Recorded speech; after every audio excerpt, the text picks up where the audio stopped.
So Donald Trump has decided that shouting louder is a substitute for economic strength. He lashes out at Canada, escalates his tone, threatens consequences, and behaves as if volume alone can rebalance a weakening position. But this time, the reaction he gets is not outrage, it is silence.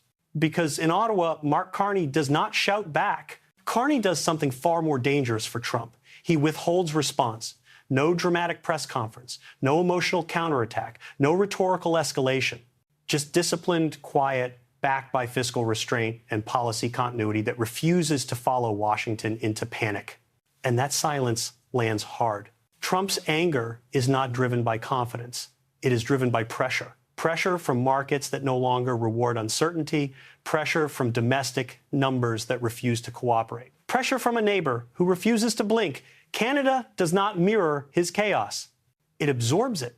François-Philippe Champagne, Canada's Minister of Innovation, Science and Industry, reinforces the posture without fanfare. Regulatory rhythms continue. Trade channels remain technically open but emotionally frozen. Nothing dramatic happens. And that is precisely the point. Because when nothing explodes, Trump loses his favorite weapon. There is no headline war to dominate, no foreign leader to bait into a televised clash, no outrage cycle to hijack. Instead, Trump is left performing alone, yelling into a void that does not echo back. But guess what? This isn't just a personality clash or a bad week of messaging. This is a structural asymmetry. One side is operating on impulse. The other is operating on rules, timing, and endurance. One side needs reaction to survive. The other understands that silence, when paired with discipline, is not weakness, it is leverage. And here is the part most people miss. When Canada stays calm, it forces the costs of escalation to stay entirely inside the United States. Markets absorb the noise. Businesses delay decisions. Allies watch. And Trump, deprived of resistance, begins to spiral faster. Something is already shifting under the surface. Let me fill you in on what's been happening. So let's look at the players here. Nothing changes on paper, but behavior starts to drift. The White House waits for a response that never comes, and that absence becomes the first pressure point. Messages sent across established channels receive acknowledgments without substance. Calendars remain technically open, yet meetings lose urgency. Staffers notice replies arriving later in the day, then later in the week, until timing itself becomes a signal. Mark Carney does not issue a rebuke. He does not clarify. He does not escalate.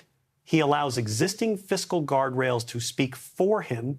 Budget assumptions remain intact. Forward guidance stays boring. The tone never rises. And in Washington, that calm registers not as diplomacy, but as defiance. François-Philippe Champagne adjusts nothing publicly, yet internal coordination tightens. Review processes take their full allotted time. Compliance checks follow the letter, not the spirit of urgency. Trade flows do not stop, but they stop accelerating. Small frictions appear, each defensible on its own together, impossible to confront directly. Inside the U.S. system, that restraint creates confusion. Trump's team pushes for visible movement and gets procedural answers instead.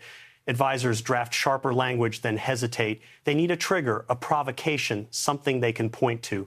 Silence offers none. Without an external clash, the pressure folds inward. Market participants start pricing tone rather than policy. Volatility edges up not because of action, but because of anticipation. Businesses exposed to cross-border supply quietly pause, expansion plans waiting for clarity that never arrives. No one panics, but no one commits either. Trump reacts instinctively, amplifying his rhetoric, repeating claims louder and faster. The volume goes up, yet the effect diminishes. Each outburst lands softer than the last because there is no opposing sound to bounce off. Canada's posture forces a subtle choice on U.S. stakeholders. Engage the noise and risk instability, or align with predictability and accept delay. Some choose caution, others go silent themselves. The coalition around Trump thins not through rebellion, but through hesitation. And that hesitation spreads. Emails slow. Calls shorten. Language becomes conditional. The system is not resisting openly. It is dragging its feet in unison, just enough to change the tempo of power. Nothing has exploded yet, but nothing moves the way it used to. Trump hates slow. He hates pending. He hates anything that can't be bullied into a headline. So he does what he always does when the room won't clap. He tries to force motion. He demands clarity from Canada as if clarity is something you can order like fast food. His people start floating threats in conversations that are never meant to be quoted, hoping the fear will travel faster than the paperwork. But the paperwork is exactly where Carney chooses to fight. Carney doesn't block anything in a way Trump can point to. He doesn't hand Trump a clean villain. He simply refuses to shorten the process. Each request from Washington meets the same polite gravity timelines criteria, internal review. It's boring, it's defensible, and it turns Trump's aggression into administrative noise. That's the first collision. Not with a person, with tempo. Trump's circle tries to tighten the screws anyway. They lean on U.S. agencies to signal toughness to show that Canada can be made to feel consequences. A few phone calls go out. A few drafts appear in inboxes. A few staffers start rewriting talking points to make it sound like Ottawa's cornered. Then the second collision hits. The drafts don't move. Not because someone says no, because someone says nothing. Because we'll get back to you becomes we're still reviewing, becomes we haven't received the final internal concurrence. The phrases are harmless. The effect is brutal. François-Philippe Champagne adds weight without heat. He doesn't go on a media tour. He doesn't taunt Trump. He nudges the machinery. Guidance to teams becomes stricter quietly. Questions that used to be resolved informally now require documentation. Where a workaround might have existed, the workaround now needs an email trail, and the email trail now needs signatures, and the signatures now need time. That time starts costing Trump in places he can't control. Not in speeches, in decisions. A U. S manufacturer with cross-border exposure pushes a planned order into the next quarter. A logistics manager asks for an alternate routing quote just in case, and that quote becomes a permanent line item. A procurement team tells its board the same sentence twice. We need predictability. The word spreads like a memo. No one admits writing. Trump senses it slipping. He escalates again sharper, this time less strategic, more personal. He wants to bait Carney into a response, any response, because an argument would give him a stage. But Carney doesn't give him one. Carney gives him a mirror calm, procedural, disciplined. The contrast makes Trump look like he's fighting shadows. Inside, Washington allies begin acting like people who smell smoke but refuse to say fire. Staffers start scheduling internal alignment calls before they commit to external promises. Advisors stop using absolute language. The word guarantee vanishes. It gets replaced by subject to review. In the background, someone starts building a binder quietly of every Trump threat and every Canadian non-response because even the people around Trump can feel where this is headed. Blame will need receipts. Trump tries to reclaim control by demanding a visible concession. He pushes for an announcement, a joint statement, a symbolic gesture, something that can be framed as Canada blinking. But Champagne doesn't gift him theater. Champagne lets the technical channels keep moving at their new speed, and that new speed becomes the message Canada will not be rushed by American panic. Now the pressure shifts to Trump's own camp, because without a Canadian outburst, Trump's escalation looks unprovoked. Without a Canadian mistake, Trump's threats look like improvisation. And improvisation is expensive when markets are the audience. A rumor flickers through business circles, not an official leak, not a public claim, just the kind of quiet assumption that changes behavior, that Canada is preparing to diversify its exposure, not loudly, but methodically. The idea alone is enough. Companies begin acting as if the future won't be stable on Washington's schedule. Trump's people notice the drift and scramble to stop it. They try to speed up internal processes on the U.S. Side to show momentum. They push memos faster. They demand quicker sign-offs. They try to compress time the way you compress a spring. But compressed springs snap. Somewhere in the chain, a draft lands in the wrong hands too early. Someone reads language that's harsher than the public posture. Someone else forwards it with a single sentence. Are we really doing this? The question isn't a rebellion. It's a hesitation. And hesitation is contagious. Carney doesn't need to celebrate that hesitation. He only needs to keep steady. He keeps the fiscal posture clean. He keeps the tone unreactive. He forces the U.S. side to carry the emotional weight alone. And when one side carries all the emotion, it also carries all the mistakes. By the end of this phase, Trump is still loud, still demanding, still convinced he can bully the calendar, but the calendar is no longer his weapon. It belongs to the side that can wait. The mistake Trump makes is assuming silence means indecision. It doesn't. It means the decisions are already being sequenced. Mark Carney does not announce a pivot. He doesn't need to. He authorizes continuity, and continuity becomes the sharpest break Washington wasn't prepared for. Canada's fiscal discipline is not reactive. It is pre-committed. That means no emergency stimulus to soothe headlines, no rush concessions to calm markets, and no political shortcuts designed to feed American impatience. The first real decision lands quietly. Canadian Trade Coordination is instructed to treat timing as a strategic asset. Reviews are not slowed artificially. They are allowed to reach their natural, fully documented conclusion. That distinction matters because Trump can accuse obstruction. He cannot accuse negligence, and the consequence is immediate. A U.S. supplier expecting informal flexibility gets none. The paperwork comes back complete, correct, and late enough to miss an internal U.S. planning window. No one can point to a villain. But a quarter gets missed. Forecasts adjust. Trump loses time he cannot replace. That triggers the first forced choice inside his coalition. A group of U.S. firms dependent on Canada-facing stability push back softly at first. They don't confront Trump publicly. They ask for tone moderation. They ask for predictable signaling. They ask for the one thing Trump never wants to give when cornered restraint. Trump ignores them, so they stop asking. Instead, they delay commitments. They move cash defensively. They instruct teams to plan for friction rather than resolution. Their silence mirrors Ottawa's, and that symmetry terrifies the political operatives watching donor confidence evaporate without a single dramatic rupture. The second decision hits from Champagne's lane. Innovation and industrial coordination frameworks are not rewritten. They are reaffirmed. Standards remain high. Compliance language remains strict. The message is implicit but unmistakable. Canada will not dilute its internal discipline to accommodate American volatility. That forces another choice. U.S. intermediaries who once relied on informal assurances now have to choose between absorbing compliance costs or rerouting long-term exposure. Some choose absorption. Others quietly explore alternatives. Trump loses leverage not through defiance, but through math. By now, Washington feels it. Trump escalates rhetorically again, sharper, less focused. He wants to force Canada into a visible reaction so he can reframe the standoff as a bilateral fight. But Ottawa refuses the stage. No quotes, no rebuttals, no emotional hooks. That absence becomes a mirror held up to Trump's own volatility. The third decision unfolds behind closed doors.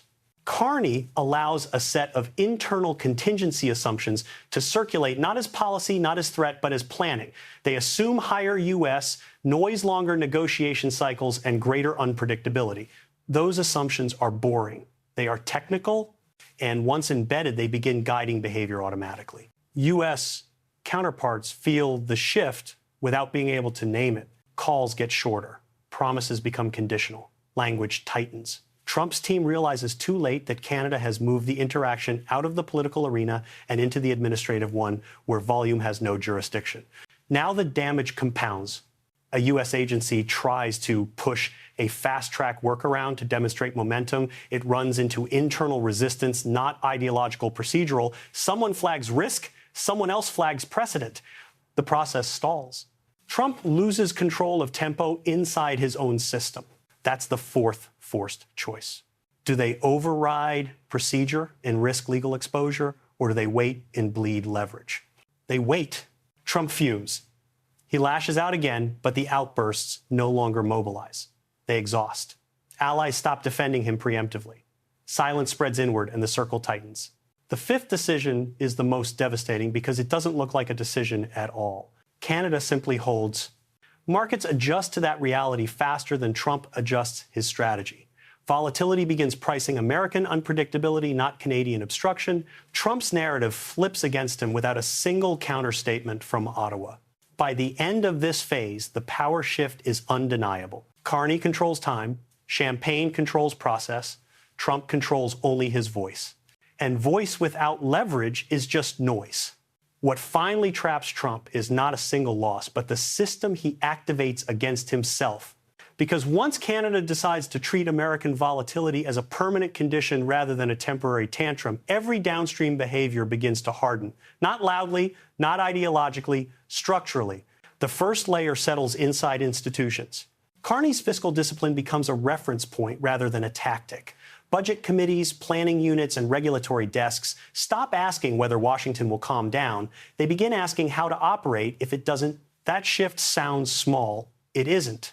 It turns improvisation into irrelevance. A Canadian official reviewing a cross-border file no longer frames the question as cooperation versus confrontation. The question becomes durability. If this decision must survive 6 months of American noise, what survives intact? That logic quietly rewrites timelines everywhere. Trump needs speed. In the United States, the same files start behaving differently. Legal teams insert more conditions. Agencies add footnotes that weren't there before. Internal reviewers begin asking whether any fast concession today could be used against them tomorrow. Nobody announces a policy change. But the precedent is already forming. Trump's urgency is no longer treated as an emergency signal. It is treated as background risk. That's the institutional layer locking. The second layer hits the economy. Supply chains don't break. They adapt. And adaptation is where Trump loses visibility. A procurement manager doesn't cancel an order. She splits it. A logistics firm doesn't abandon a route. It adds an option. Each adjustment is defensible on its own. Together, they reduce dependence on American predictability without ever naming it. A mid-level executive sits in a planning meeting and asks a question that would have sounded disloyal months earlier. What if this tone is permanent? No one answers immediately. But the silence after the question does the work. A contingency spreadsheet opens, numbers move, exposure shrinks. Trump never sees that spreadsheet. What he sees is slower momentum, weaker enthusiasm, donors who sound supportive but non-committal. He feels something slipping but can't locate it because the damage isn't loud enough to attack. The third layer unfolds inside politics. Allies who once enjoyed Trump's aggression now feel its cost. Governors with cross-border constituencies stop amplifying his rhetoric. Party operatives stop volunteering for defense duty. The instinct shifts from loyalty to insulation, not rebellion, self-preservation. A staffer shortens a briefing. A lawmaker skips a cable appearance. A surrogate declines to repeat a talking point verbatim. These aren't defections. They are micro-distances. And micro-distances compound. Trump notices the hesitation and tries to correct it with pressure. He demands sharper alignment. He threatens exposure. He leans harder. And each push accelerates the drift because pressure without payoff only reminds allies of risk. Meanwhile, Canada never celebrates. Champagne keeps the industrial framework steady. No grand pivot, no victory lap. Standards stay high. Processes stay slow enough to be safe. The message to markets is simple. This system will still be here when the noise fades. That message outlives Trump's volume. The fourth layer is precedent. Inside both governments, a quiet lesson is recorded without being written down. Silence backed by discipline can outlast coercion backed by impulse. Future officials remember who blinked and who didn't. They remember which side escalated and which side waited. The precedent doesn't need a statute. It lives in habits. The next time Washington raises its voice, fewer people will assume it means urgency. More people will assume it means instability. That assumption reshapes negotiations before they begin. Trump is now boxed in by his own pattern. If he escalates again, the system tightens further. If he softens, he looks weak after months of noise. If he pivots, no one is sure it will last long enough to matter. Every option costs him credibility because credibility was the first thing burned to fuel volume. And Canada doesn't need to win the argument. It has already won the environment. By the end, Trump is not defeated in a dramatic clash. He is stranded inside a system that learned how to wait him out. His voice still carries, but it no longer moves decisions. It no longer accelerates time. It no longer scares disciplined actors. The crisis he wanted to export never leaves home. It circulates, it compounds, and it settles where it began, inside the United States.